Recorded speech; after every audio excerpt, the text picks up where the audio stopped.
हमने कई बार ऐसी मूर्खताएं अपने जीवन में कर रखी हैं इस भूषा के स्तर पर जिनका कोई तर्क समझ में नहीं आता।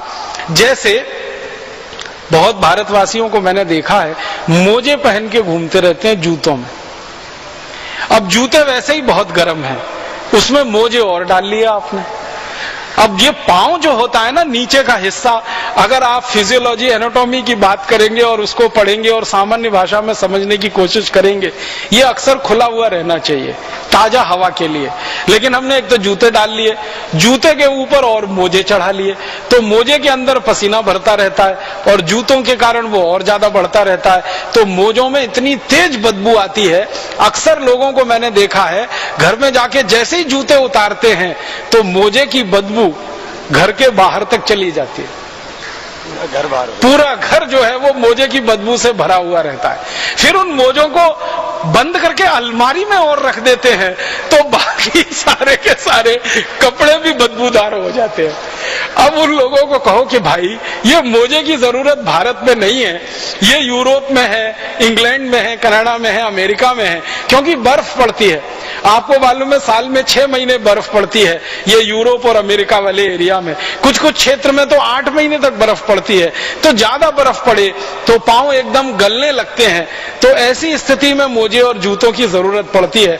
भारत में तो कम से कम 3/4 इलाका ऐसा है जहां कभी बर्फ नहीं पड़ती और 1/4 इलाके में साल में 15-20 दिन, बहुत अधिक तो महीने भर बर्फ पड़ती है।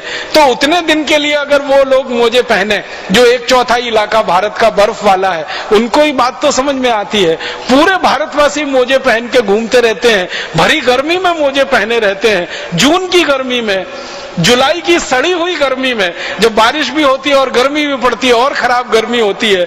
ये मोजों का बड़ा विचित्र विज्ञान है। हमारे भारत में तो सन्यासियों के लिए जो पहनावा है वो खड़ाऊ है और गृहस्थ लोग भी पहनते रहे। परम पूजनीय स्वामी जी की जो खड़ाऊ है वो बहुत वैज्ञानिक है। एक तो लकड़ी की है, लकड़ी आप जानते हैं ऊष्मा की कुचालक होती है, और पृथ्वी आप जानते हैं बहुत बड़ी ऊष्मा की सुचालक है। तो पृथ्वी से आपके शरीर का जो कनेक्शन है, जो संबंध है, वो टूटा रहे, माने आपकी ऊष्मा और ऊर्जा पृथ्वी में ना चली जाए और बिना किसी कारण आपका बड़ा नुकसान ना होने पाए, इसके लिए लकड़ी की खड़ाऊ दी गई है।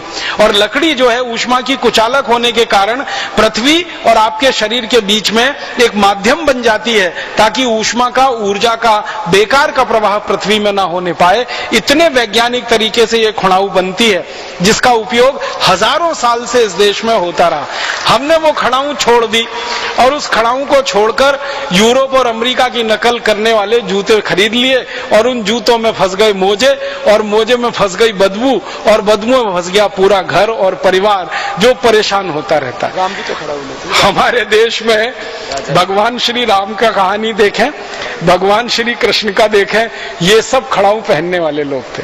श्री राम ने हमेशा खड़ाऊ पहनी, लक्ष्मण जी हमेशा खड़ाऊ पहनते रहे, बजरंगबली को देखें, हनुमान जी को वो खड़ाऊ पहनते रहे, श्री कृष्ण खड़ाऊ पहनते रहे, युधिष्ठिर, अर्जुन, नकुल, सहदेव, भीम, ये सब खड़ाऊ पहनकर हमारे महापुरुषों ने अपने अपने जीवन में बड़े बड़े काम किए। और आप तो जानते हैं एक हमारे यहाँ मुहावरा चलता है जो वास्तविकता पर आधारित है कि श्री राम ने अपना राज्य तो खड़ाऊ की मदद से ही चलाया।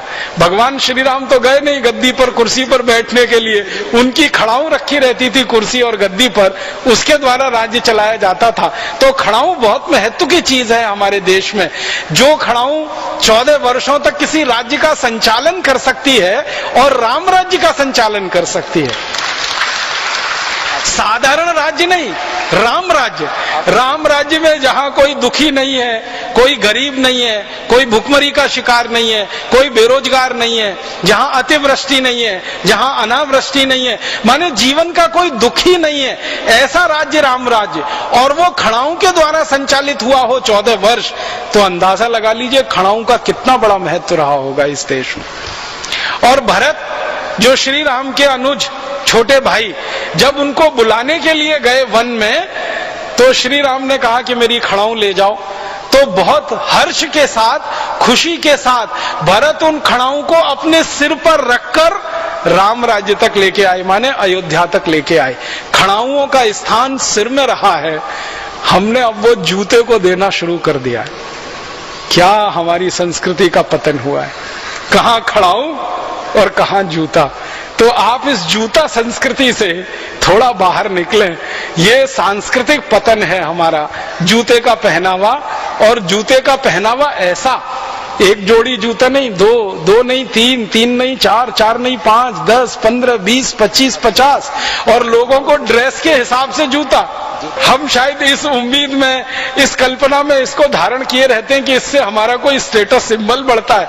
वो मूर्खता बढ़ती है। इसलिए हम इस सांस्कृतिक अधःपतन के इस स्तर पर आके खड़े हो गए हैं कि अपनी खड़ाऊ छोड़ी है, अपनी जूतियां छोड़ी हैं। भारत में ऐसा भी रहा है कि कुछ समय जब बहुत ठंड पड़ती रही है तो खड़ाऊ का उपयोग नहीं कर सकते, तो जूतियां इस देश में बनाई जाती हैं। जूतियां बहुत वैज्ञानिक है, जूतों की तुलना में तो बहुत ज्यादा वैज्ञानिक है।